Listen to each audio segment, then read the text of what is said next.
Fala, meus imbatíveis, aqui é Márcio Valdeci, que Deus te abençoe e te guarde. Em Isaías 53, a partir do versículo 1, diz assim: quem deu crédito à nossa pregação e a quem se manifestou o braço do Senhor, porque foi subindo como renovo perante ele, e como raiz de uma terra seca, não tinha beleza nem formosura, e olhando nós para ele, não havia boa aparência nele, para que o desejássemos.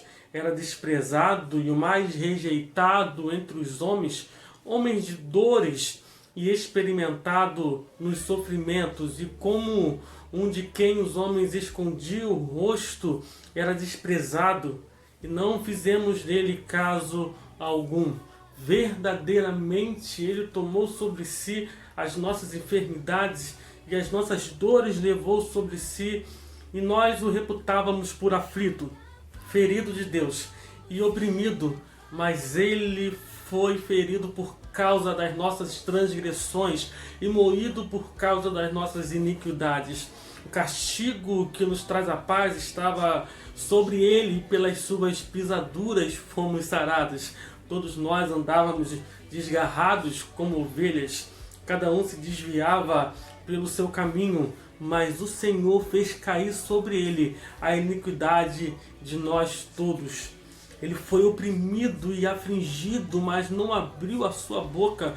Como um cordeiro foi levado ao matadouro, e como a ovelha muda perante os seus tosquiadores, assim ele não abriu a sua boca. 1 Pedro, no capítulo 1, no versículo 3, diz: bendito seja o Deus e Pai de nosso Senhor Jesus Cristo, que segundo a sua grande misericórdia nos gerou de novo para uma viva esperança, pela ressurreição de Jesus Cristo dentre os mortos, para uma herança incorruptível, incontaminável e que não se pode murchar, guardada nos céus para vós, para nós, que mediante a fé estáis guardados no poder de Deus para a salvação, já prestes para se revelar no último tempo. Em 1 Pedro, no versículo 18 do capítulo 3, diz: porque também Cristo padeceu uma vez pelos pecados, e o justo pelos injustos, para levar-nos a Deus, mortificado na verdade na carne, mas vivificado pelo Espírito, no qual também foi e pregou os espíritos em prisão. Em 1 João capítulo 1 diz, no versículo 7, mas se andarmos na luz como ele na luz está, temos comunhão uns com os outros, e o sangue de Jesus Cristo, seu Filho, nos purifica de todo pecado. E se dissermos que não temos pecado, enganamo-nos a nós mesmos, e não há verdade entre nós. Se confessarmos os nossos pecados, ele é fiel e justo para nos perdoar os pecados e nos purificar de toda a injustiça. Em Hebreus 9:13, porque se o sangue dos touros e bodes e a cinza de uma novilha aspergida sobre os imundos os santifica quanto à purificação da carne, quanto mais o sangue de Cristo, que pelo Espírito eterno se ofereceu a si mesmo, imaculado a Deus, purificará as vossas consciências nas obras mortas, para servirdes ao Deus vivo. E por isso é mediador de um novo testamento, para que, intervindo a morte, para a remissão das transgressões que havia debaixo do primeiro testamento, os chamados recebam a promessa da herança eterna. Não temos como falar de Páscoa sem mencionarmos algumas palavras. Que palavras são essas, Márcio Valdeci? Dor, sofrimento, culpa, pecado, dívida, traição, remorso, sacrifício, maldição, distanciamento de uma vida com Deus. Em Romanos 3:23 diz: porque todos pecaram e destituídos estão da glória de Deus. E diz que, sendo justificados gratuitamente pela sua graça, pela redenção que há em Cristo Jesus, ao qual Deus propôs para a propiciação pela fé no seu sangue, para demonstrar a sua justiça pela remissão dos pecados dantes cometidos sob a paciência de Deus, para demonstração da sua justiça nesse tempo presente, para que ele seja justo e justificador daquele que tem fé em Jesus.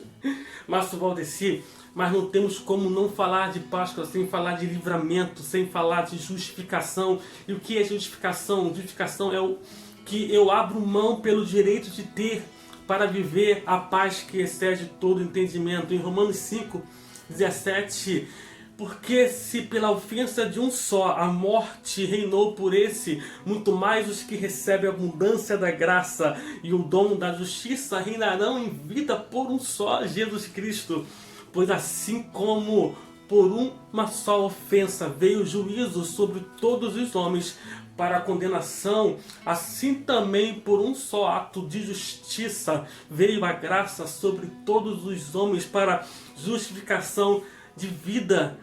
Porque como pela desobediência de um homem só foram feitos pecadores, assim pela obediência de muitos serão feitos justos. Quando eu entendo que Jesus pagou a conta, eu não deixo ser direcionado pelas minhas culpas. A conta já foi paga. Eu não deixo ser direcionado pela minha depressão. A conta já foi paga. Eu não deixo de ser direcionado pela minha ansiedade. A conta já foi paga. Eu não deixo de ser direcionado pelas minhas insuficiências. A conta já foi paga. Existe uma promessa de um poder que se aperfeiçoaria sobre as nossas fraquezas. Eu não deixo ser direcionado pelo julgamento de quem eu sou, de quem você é, porque a conta já foi paga. Ei, a morte, ela não tem mais poder sobre a sua vida, sobre a minha vida. Deixa eu te contar uma nova. Jesus, ele teve que ir ao inferno para ter a chave da morte. Pega essa chave, a autoridade que Deus quer derramar na sua vida, em você. Talvez você terá que caminhar por lugares sombrios, mas lembre que ainda que eu ande pelo vale da sombra da morte, eu não temeria mal algum, porque tu estás comigo. Em Salmo 91 diz que aquele que habita no esconderijo do Altíssimo, a sombra do Onipotente descansará. Direi do Senhor, Ele é meu Deus, é o meu refúgio, a minha fortaleza, e nele confiarei. Porque Ele te livrará do laço do passarinheiro e da peste perniciosa. Ele te cobrirá com as suas penas e debaixo de suas asas te confiarás. Sua verdade será o teu escudo e broquel. Não terás medo do terror da noite, nem da seta que voa de dia, nem da peste que anda na escuridão, nem da mortandade que assola o meio-dia. 1000 cairão ao teu lado, 10.000 à tua direita, mas não chegará a ti. Nenhum mal te sucederá, nem praga alguma chegará à tua tenda, porque os seus anjos dará ordem ao teu respeito para te guardar em todos os teus caminhos. Eles te sustentarão nas suas mãos para que não tropeces com o teu pé em pedra alguma. Isso é promessa de Deus para a nossa vida. Porquanto tão encarecidamente me amou, também eu o livrarei, pô-lo-ei em retiro alto, porque conheceu o meu nome. Ele me invocará e eu lhe responderei, estarei com ele na angústia. Dela o retirarei e o glorificarei. Neste novo concerto, nesta nova aliança, você só precisa abrir mão do direito de ter. Jesus abriu mão do direito de ter para cumprir a vontade do Pai.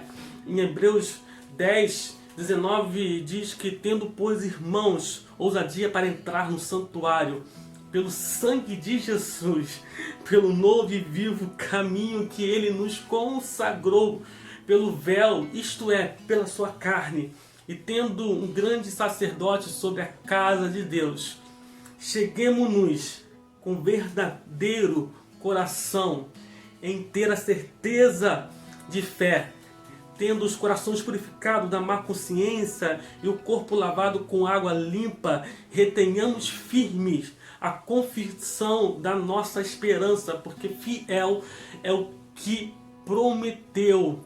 Então, Márcio Valdeci, qual é a chave para viver os meus melhores dias, mesmo se eu estiver vivendo os piores dias? Em Gálatas 2, no versículo 20, diz que já estou crucificado com Cristo e vivo não mais eu, mas Cristo vive em mim. E a vida que agora vivo na carne, vivo pela fé do Filho de Deus, o qual me amou e se entregou a si mesmo por mim. Quanto das vezes você perdeu no caminho o seu propósito? Quantas das vezes você se desviou do caminho? Quantas das vezes deixou de caminhar com Jesus? Quantas das vezes você deixou de chamar Jesus para caminhar sobre os teus negócios, sobre os teus empreendimentos?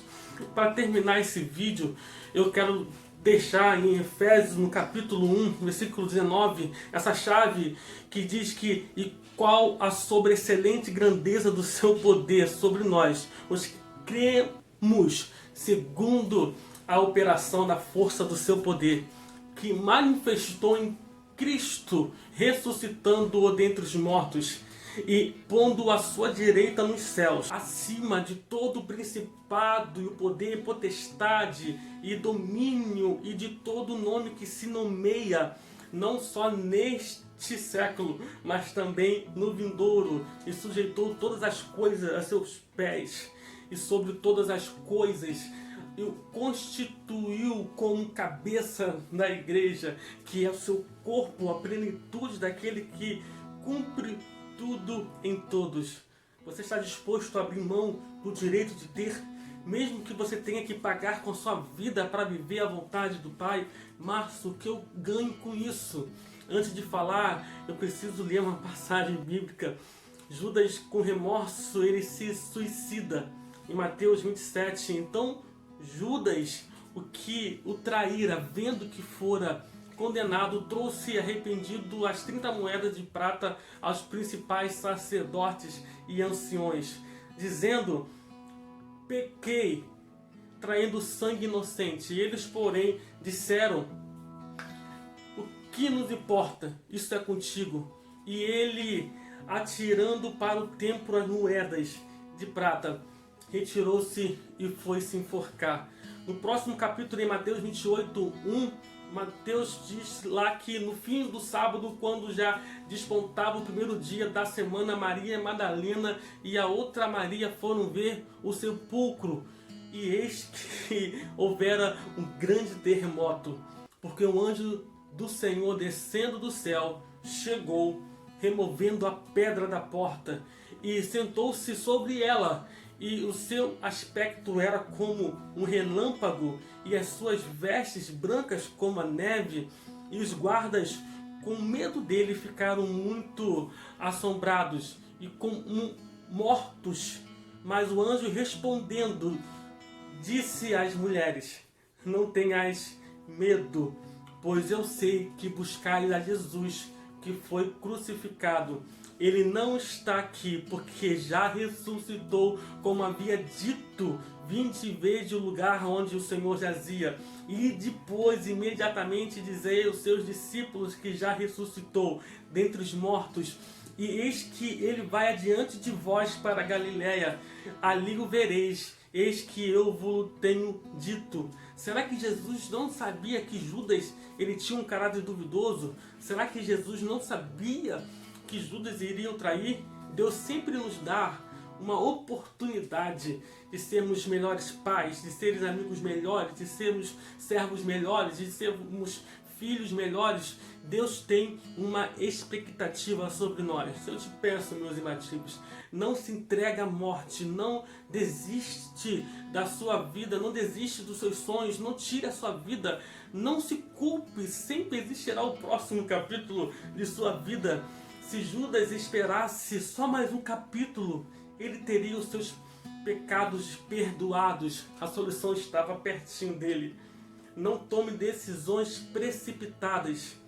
Não tome decisões baseadas em suas percepções daquilo que está acontecendo em sua vida, na sua realidade. No seu momento, Jesus tem sempre um plano de salvação. Não tenha medo daquilo que está acontecendo em sua volta. Não tenha medo, porque existe sempre o próximo capítulo. Deus te espera ali no próximo capítulo. Existe ressurreição para os seus sonhos, existe ressurreição para a sua família, existe ressurreição para o seu casamento, existe ressurreição para a morte, seja a morte qual seja. Não alimente a sua culpa, não alimente seus fracassos, não alimente o seu desespero. Jesus ressuscitou, Ele vive. Alimente sua fé, por menor que seja, ela move montanhas. Um beijo no seu coração e fique com Deus e até a próxima. Tchau, tchau.